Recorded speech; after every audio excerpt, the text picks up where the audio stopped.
Bonjour, donc aujourd'hui je voulais faire une petite vidéo pour revenir sur l'interview de Vladimir Poutine par le journaliste américain Tucker Carlson. Donc avant de commencer, je vous rappelle mon livre Bouillon d'inculture, si vous voulez aider un média indépendant. Alors déjà il faut voir que cette vidéo a passé les 200 millions de vues. Donc déjà c'est quelque chose que les médias de masse, les médias mainstream comme on dit, les médias de grand chemin, ils pourraient seulement rêver d'atteindre un tel chiffre aujourd'hui de nos jours. C'est quasiment impossible. On voit bien que maintenant la main a été prise par ce qu'on appelle les réseaux sociaux, mais surtout Twitter, X depuis qu'il a été racheté par Elon Musk. Donc ce qu'il faut comprendre avec cette interview, c'est pourquoi Poutine l'a accepté d'ailleurs. Poutine ne donne pas beaucoup d'interviews. Il avait quasiment, je crois qu'il n'a pas donné d'interview à un média occidental depuis le 24 février 2022, donc depuis le début de l'intervention. Donc s'il l'a fait, c'est pour qu'il avait des bonnes raisons. Si le Kremlin a accepté, c'est parce qu'il voulait que justement un autre son de cloche soit entendu dans les médias occidentaux. Parce qu'ils se rendent bien compte que la guerre médiatique tourne toujours à l'avantage des médias occidentaux, parce que c'est eux qui détiennent les plus grands relais médias. D'ailleurs, Poutine, comme il l'a bien dit dans l'interview, au niveau de la propagande, on ne peut pas battre les États-Unis. Il a tout à fait raison. Et quand il dit les États-Unis, c'est les États-Unis et l'Europe. Donc, à ce niveau-là, Poutine, je pense qu'il a réussi à faire quelque chose de bien.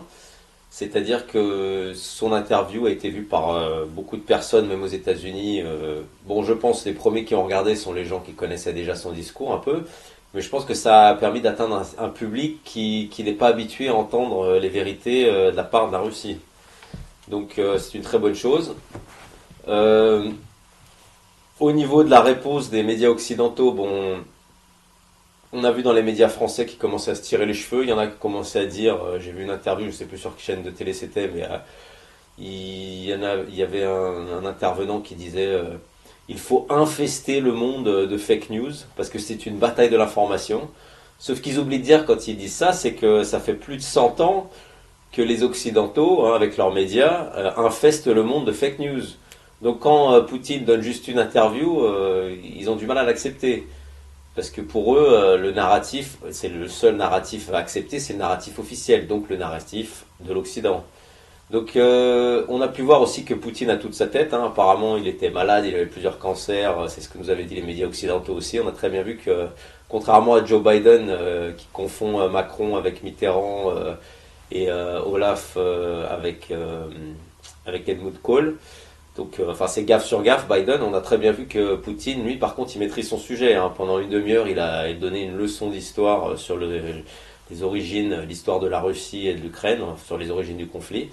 Donc, à ce niveau-là, on voit très bien la différence entre un vrai leader et un autre qui est juste un pantin de l'État profond. Donc, il y a aussi la réponse. J'ai vu du Premier ministre anglais Rishi Sunak, alors qui est parti dans une diatribe, comme toujours.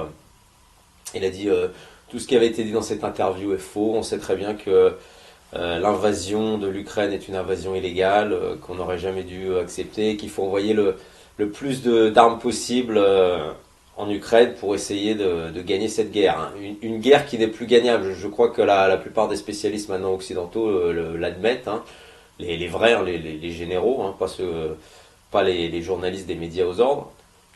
Ils savent très bien que maintenant ils ne récupéreront jamais la Crimée, que le Donbass ils ne récupéreront jamais.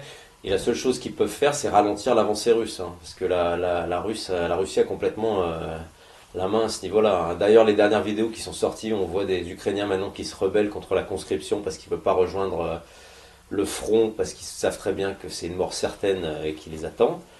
Donc, je pense et j'espère qu'il y aura des mouvements insurrectionnels au niveau de l'Ukraine. Ces gens-là sont en train de se réveiller, ils se rendent compte que cette guerre ne mène à rien, qu'ils vont la perdre de toute façon, et la seule chose qui va leur arriver, c'est de mort certaine. Donc, voilà. Maintenant, les médias occidentaux ne savent pas comment répondre à cette interview.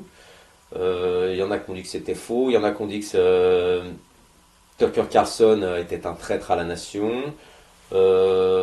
Certaines personnes pensent que d'ailleurs il serait peut-être en danger de mort. Il a été mis d'ailleurs sur la liste ukrainienne des personnes à abattre.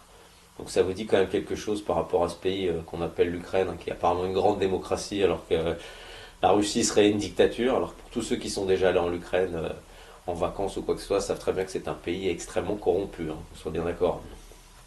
Donc je pense que le message a bien été passé par Poutine, hein. Bon, ceux qui connaissent à peu près, comment dire, ceux qui sont baignés dans ce qu'on appelle la réinformation, donc qui ne lisent pas les journaux mainstream et qui vont sur les sites internet ou qui lisent des journaux spécialisés, savaient très bien de quoi il en retournait. Donc ils n'ont pas vraiment appris grand-chose avec l'interview de Poutine. Et ils savent très bien que depuis 2014, depuis les accords de Minsk qui avaient été mis en place, d'ailleurs, comme Hollande et Merkel l'avaient dit, ils avaient été mis en place justement pour gagner du temps, pour permettre à l'Ukraine de se préparer militairement et d'avoir une guerre. Donc on voit bien que depuis 2014, tout ce qui est arrivé, tout ce qui s'est produit, ça a été fait pour mettre la Russie dos au mur. Donc tous les gens comme nous qui se réinforment savaient très bien de quoi il en retournait et ce que Poutine allait dire et ce qu'il a dit dans l'interview. Donc il n'y avait rien de neuf. Mais le but n'était pas là. Il ne faut pas se dire ah mais il n'a rien dit de vraiment intéressant. Non, il ne fallait pas s'attendre à un scoop. C'est un chef d'État. Lui, il est là pour défendre les intérêts de la Russie.